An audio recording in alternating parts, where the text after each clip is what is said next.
The world of business is all about achieving goals. But we can get some of the techniques from that world and apply them for our personal needs. Here are 11 of those techniques.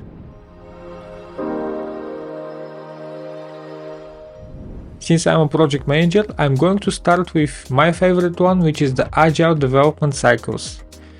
In Agile project management, what we do is have different kinds of sprints with cycles of, let's say, 2 to 4 weeks, where we are developing, testing, and then we review what we have done. We can apply the same thing for our goals as well, where we're going after our goal. We make sure that we have done everything in the best way possible, but then make a quick checkup on what we have done so far and if we're going in the right direction, and only then continue, rather than just continuing straight in one line for 1 year and then realizing that this was not the best way to go about it. The second one is performance reviews. These are done in businesses at the end of the year, and you are pretty much doing a checkup with your manager on how you have been doing in the last year and whether you have achieved all of your goals, whether you are above the required performance or maybe you are below the required performance and you need to up your game.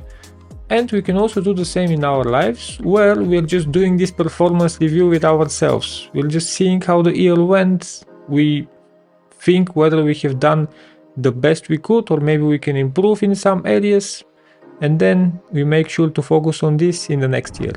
OKRs, or objectives and key results, are milestones and goals set by businesses where they're checking up on them on every quarter. Most of the businesses do that on every quarter.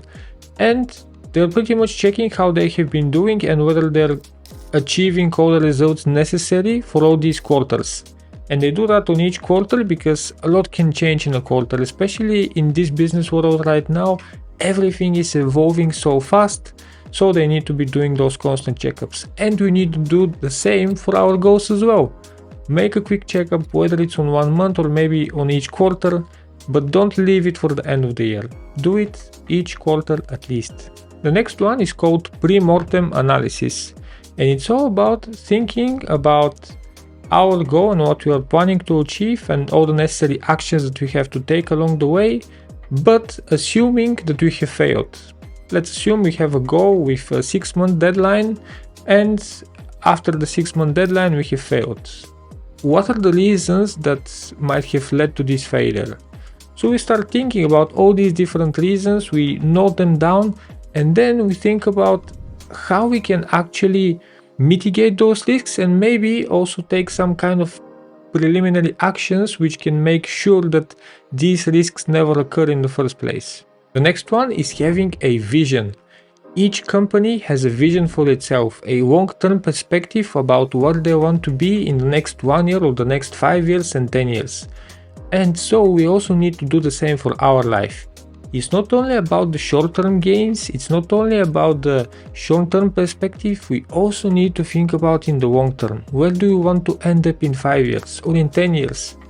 I know we might not be really exact with what we are saying, but in any case, when we have this kind of vision, we still have some kind of a purpose on which we can rely on whenever we feel lost, so we can set up our goals based on our vision for our life. And now that I mentioned purpose, we also have to talk about the 5 whys method. What do I mean by this? In business, there are certain situations where we have to analyze them to get deeper and deeper to the actual trouble and the actual problem behind an issue or behind the situation. So we use this 5 whys method to get to the root cause. Usually what's done is you start asking someone or you start asking the whole team the 5 whys. So why did this happen? And when they answer, then why did that happen? And here is a pretty good example from our real life as well. Let's say you want to have a new job. Why do you want to have a new job? Because you want to earn more money. Why do you want to earn more money? Oh, because I want to take care of my family. Why do you want to take care of your family?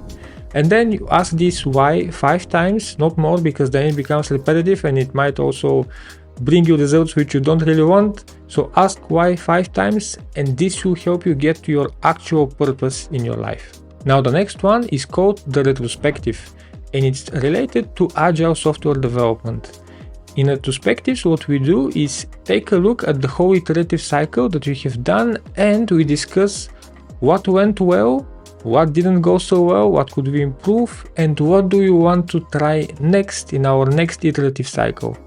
And we can also do the same with our goals. Whenever we have finished some kind of a cycle, whenever we reach some kind of a milestone, we can have a retrospective, look back at what happened and decide whether we can improve at some point, or maybe if we didn't do something so well, why didn't we do it so well, etc.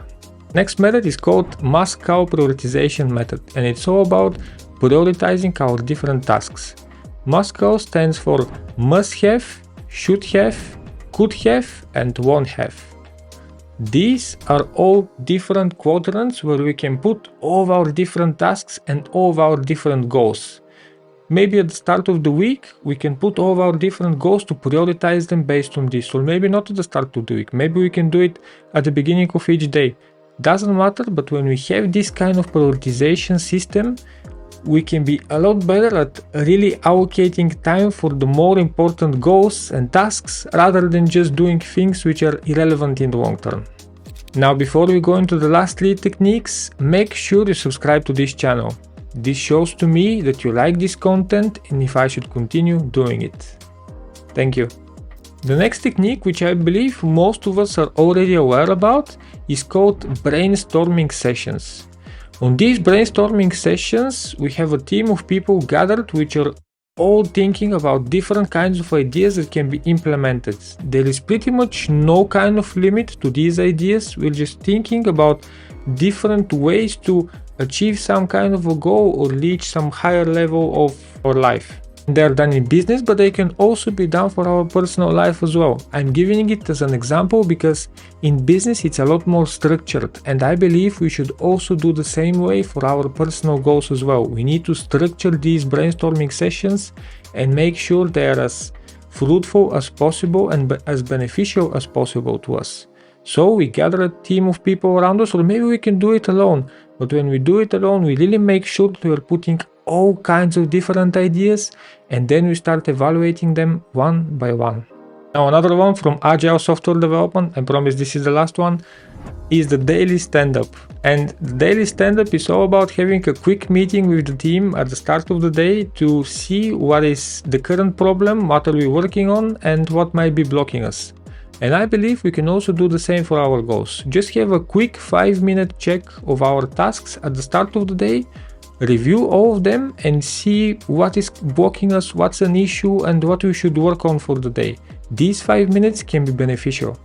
And last but not least is the board of directors. As you know, each company has a board of directors which are giving advice and opinions on different kinds of actions that the CEO wants to take. And I believe we should all have a personal board of directors as well. What do I mean by this? We should have a network around ourselves which are all giving us different advice in different kinds of areas of our life. Maybe one of our friends knows a lot about finances, so we have to ask them about financial stuff. Maybe we have a friend who is very good at the gym and we can ask them for fitness advice and maybe for some kind of a program that we can follow. When we have these kind of people around us, we can always rely on them in different kinds of situations that we have in our life. Which one of these business techniques will you take full advantage of? Let me know in the comments below. And if you'd like to achieve more of your goals, make sure you watch the rest of my videos because they will help you with exactly that. See you in the next videos.